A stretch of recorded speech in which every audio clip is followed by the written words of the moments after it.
नमस्कार बंधुगण आज यही भिडियोटी आपण मानक पई बहुत ही खास हेबा पई जाउअछि। जदि आपण वृष राशि व्यक्तिविशेष अटंती तेबे आपण एही भिडियोटी को शेष पर्यंत निश्चय रूप से देखंतु। तेबे आज एही भिडियो रे आलोचना करा जिवो देवता मानकर गुरु देवगुरु बृहस्पति से मार्गी हेबा पई जाउछंती। मार्गी हेले से आपणकर असंभव काम गुडी को संभव मध्य करिवे। कौन सबू असुविधा गुड़िक आपणकर घटी जाइथिला, जहाँ भी आपणकर स्वास्थ्य खराब रहुथिला, आपणकर चाकरी क्षेत्र में वैवाहिक जीवन में भाग्य रे क्यारियर रे बेपार वाणिज्य रे किंबा आपणकर पाठ पढ़ारे कौन सी प्रकार असुविधा देखा दौथुला, आपणको सफलता मिलिबो कि नहीं, आपण बहुत कष्ट पाइलेनी, केबे आपणको शुभफल मिलिबो कि नहीं, सबकिछि आजिर एही वीडियो रे जानि परिबे। जहाँ कि देवगुरु बृहस्पति 11 मार्च को मार्गी हेबा पई जाउछंती। तो से आपणकर क्यों स्थान को दृष्टि देबे, से आपणकर क्यों स्थान रे अवस्थान करिवे एवं क्यों फल से आपणको प्रदान करिवे, से शुभ फल प्रदान करिवे ना आपणको अशुभ फल प्रदान करिवे।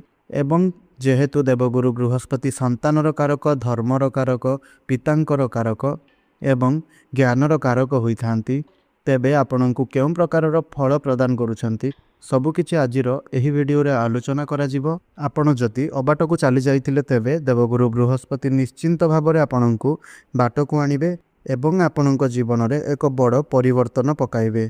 कौन सही सबु अछि ताहा संपर्क रे आसंतु जानि नबा। तेबे वीडियो रे आगो को बढ़िबा पूर्वरु जदि एपर्यंत मोर एही चैनल टी को सब्सक्राइब करि नांती तेबे मोर एही चैनल टी को गोटिए सब्सक्राइब करि दियंतु एवं वीडियो टी को गोटिए लाइक करी कमेंट बॉक्स रे भक्ति आउ श्रद्धार सहित जय देवगुरु बृहस्पति अवश्य रूप से लिखंतु। तेबे बंधुगण आउ डेरी नकरी चलंतु जानि नबा देवगुरु बृहस्पति आपणकर केउं स्थान रे अछंती, आपणको केउं सबु स्थान गुडी को दृष्टि पकाउछंती, आपणको केउं फल प्रदान करुछंती। तेबे बंधुगण बकरी माने हेउछि ग्रहंकर स्थिति टिके स्लो होई जिबा। तेबे गुरु बृहस्पति मध्य रे जदि पृथ्वी आसीगला तेबे गुरु बृहस्पति टिके पछुआ चलिबे आउ तांकर गतिविधि टिके स्लो हुई जिवो। एहाकू बकरी कहा जाय थाए। मार्गी माने हेला तांकर गतिविधि पुणी थरे आगो को बढ़ाइबे आउ जहाँ भी किछि खराब फल प्रदान होउछि ताकू भलरे परिणत करिबा काम होई थाए। तबे बंधुगण राशि चक्रर द्वितीय राशिटी हेउछि वृष राशि। वृष राशिर स्वामी बा अधिपति रहिले शुक्र, किंतु एठारे जेहेतु गुरु बृहस्पति विषय रे आलोचना करा जाउअछि तो गुरु बृहस्पति हेउछंती धनर कारक, संतानर कारक, मैनेजमेंटर कारक, भाग्यर कारक आउ आपणक जीवन में केते ज्ञानी अटंती, केते धार्मिक अटंती, केते दयालु अटंती, ताहार कारक मध्य देवगुरु बृहस्पति अटंती। तो राहु तो आपणकर सत सामना करिथांती आउ शनि आपणको कर्मफल देइथांती। सूर्य आपणकर कॉन्फिडेंस लेवल को हाई करिथांती। जेहेतु गुरु बृहस्पति विषय रे आलोचना करा जाउअछि तो गुरु बृहस्पति द्वितीय स्थान रे अवस्थान करिसंती।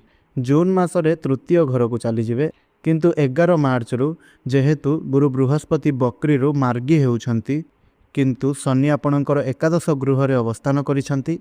शनि हेउछंती भाग्यर एवं क्यारियर स्वामी।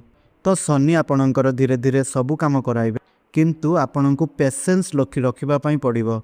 जदि एबे आपणकर किछि फल मिलु नाही तबे व्यस्त हुअंतु नाही। शनि जदि आपणको किछि फल प्रदान करू नाहंती तो गुरु बृहस्पति मध्य द्वितीय गृह रे अछंती, तृतीय घर को चली जिवे जून मास रे।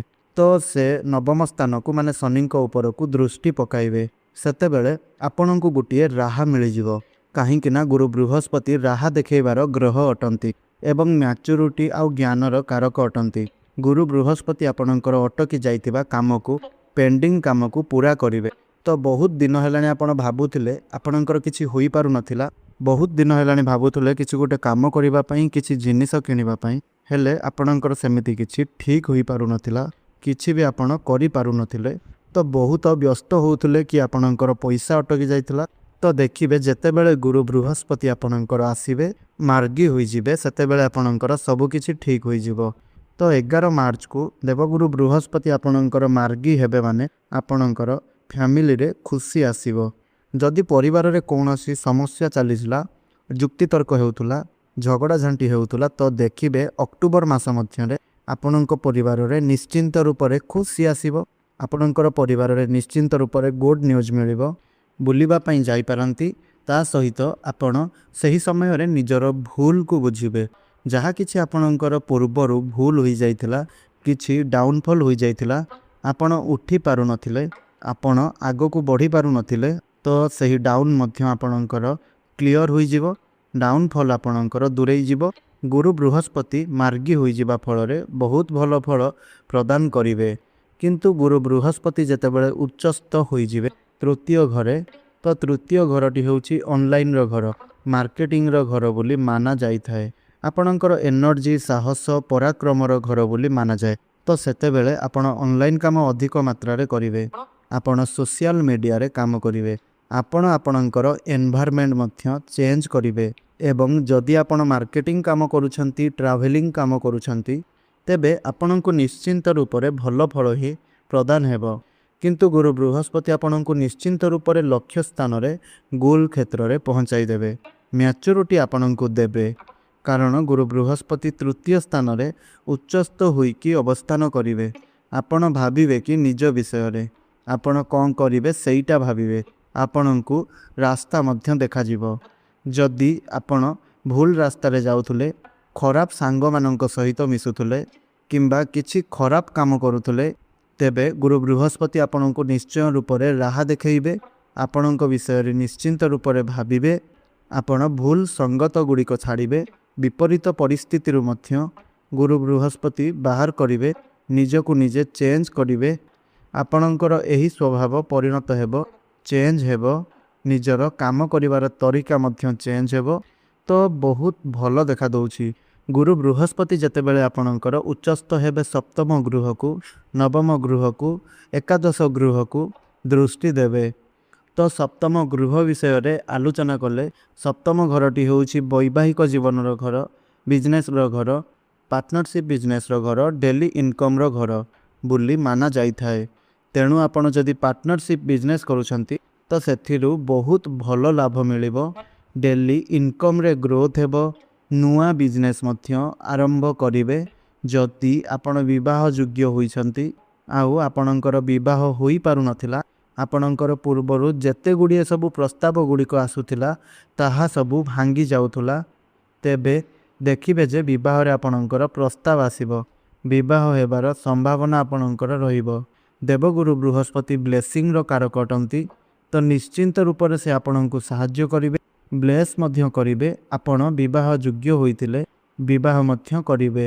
ଆଉ ମଧ୍ୟ ଦେଖାଯାଉଛି ଯେ ଯଦି ଆପଣଙ୍କର ବୈବାହିକ ଜୀବନରେ କଳହ ସୃଷ୍ଟି ହେଉଥିଲା, ଆପଣଙ୍କର ଜୀବନସାଥୀଙ୍କର କ୍ୟାରିୟରରେ କୌଣସି ଉନ୍ନତି ହେଉନଥିଲା, ଦେଖିବେ ଯଦି ଆପଣଙ୍କର ବୈବାହିକ ଜୀବନରେ ଝଗଡ଼ା ସୃଷ୍ଟି ହେଉଥିଲା, ସେହି ସବୁକିଛି ଠିକ୍ ହୋଇଯିବ। ଆପଣଙ୍କ ଜୀବନସାଥୀଙ୍କର କ୍ୟାରିୟରରେ ଗ୍ରୋଥ୍ ହେବ। ସୋସିଆଲ ୱାର୍କ ମଧ୍ୟ କରିବେ ଏବଂ ଆପଣଙ୍କର ଯାହା ସ୍ମାର୍ଟ ୱାର୍କ ତରିକାରେ କାମ କରିବେ, ସର୍ଟକଟ୍ରେ କାମ କରିବେ। ଯେହେତୁ ରାହୁ ଦଶମରେ ଅଛନ୍ତି, ତେଣୁ ଆପଣ ସର୍ଟକଟ୍ ତରିକାରେ କାମ କରିବେ। ଆପଣ ନିଶ୍ଚିତ ରୂପରେ କିଛି ନା କିଛି କାମ କରିକି ଆପଣଙ୍କୁ ସଫଳତା ପ୍ରାପ୍ତ ହେବ। ଏମିତି ମଧ୍ୟ ଦେଖାଯାଉଛି କି ଆପଣଙ୍କର ଶନି ଢେୟା ମଧ୍ୟ ନାହିଁ କିମ୍ବା 7.5 ମଧ୍ୟ ଚାଲୁନାହିଁ। ତେଣୁ ଏମିତି ମଧ୍ୟ ଦେଖାଦେଉଛି ଯଦି ଆପଣ ବିଦ୍ୟାର୍ଥୀ ଅଟନ୍ତି ତ ନବମ ଘରକୁ ଗୁରୁ ବୃହସ୍ପତିଙ୍କର ଦୃଷ୍ଟି ରହିବ। ଶିକ୍ଷା କ୍ଷେତ୍ରରେ ଆପଣ କିଛି ପ୍ଲାନିଂ କରିପାରନ୍ତି। ପରିବର୍ତ୍ତନ କରିବା ପାଇଁ ଚାହୁଁଛନ୍ତି ତେବେ ନିଶ୍ଚୟ ରୂପରେ ଟ୍ରାଏ କରନ୍ତୁ।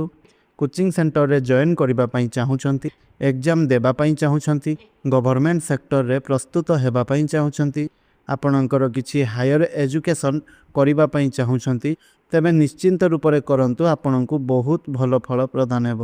ତ ଆପଣଙ୍କର କର୍ମସ୍ଥାନ ତାହା ଆପଣଙ୍କର ହାୟର ଏଜୁକେସନ୍ର ସ୍ଥାନ। ତେଣୁ ଉଚ୍ଚଶିକ୍ଷା ଆପଣଙ୍କୁ ନିଶ୍ଚିନ୍ତ ରୂପରେ ପ୍ରାପ୍ତ ହେବ। ତ ନବମ ସ୍ଥାନ ମଧ୍ୟ ଆପଣଙ୍କର ପିତାଙ୍କର ସ୍ଥାନ ହୋଇଥାଏ। ତ ଭାଗ୍ୟର କାରକ ଯେହେତୁ ଗୁରୁ ବୃହସ୍ପତି, ତେଣୁ ସେ ପରିବର୍ତ୍ତନ ନିଶ୍ଚିନ୍ତ ରୂପରେ ଦେବେ। ଯଦି ଭାଗ୍ୟ ସହିତ ଜଡ଼ିତ କାମ ଗୁଡ଼ିକ ଆପଣଙ୍କର ହୋଇପାରୁନଥିଲା, ଆପଣଙ୍କର ଭାଗ୍ୟ ଆପଣଙ୍କୁ ସପୋର୍ଟ ଦେଉନଥିଲା, ତେବେ ନିଶ୍ଚିନ୍ତ ରୂପରେ 11 ମାର୍ଚ୍ଚ ପରେ ଆପଣଙ୍କର ଭାଗ୍ୟ ଆପଣଙ୍କର ସପୋର୍ଟ ଦେବ। ସବୁ କାର୍ଯ୍ୟରେ ଆପଣ ସଫଳତା ପ୍ରାପ୍ତ କରିବେ ଏବଂ କୌଣସି ନୂଆ ଜିନିଷ, କୌଣସି ଶୁଭ କାର୍ଯ୍ୟ, ମାଙ୍ଗଳିକ କାର୍ଯ୍ୟ, କୌଣସି ଇନଭେଷ୍ଟମେଣ୍ଟ ମଧ୍ୟ ଆପଣ କରିପାରିବେ ଆଉ ଏଥିରୁ ଲାଭ ମଧ୍ୟ ମିଳିବ।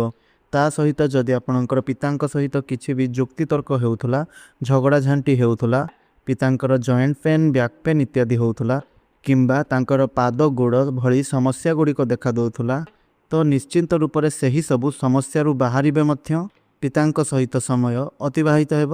ପିତା ଆପଣଙ୍କୁ ସାହାଯ୍ୟ ସହଯୋଗ କରିବେ ତ ନିଶ୍ଚୟ ରୂପରେ ବହୁତ ଭଲ ଫଳ ପ୍ରଦାନ ହେବ।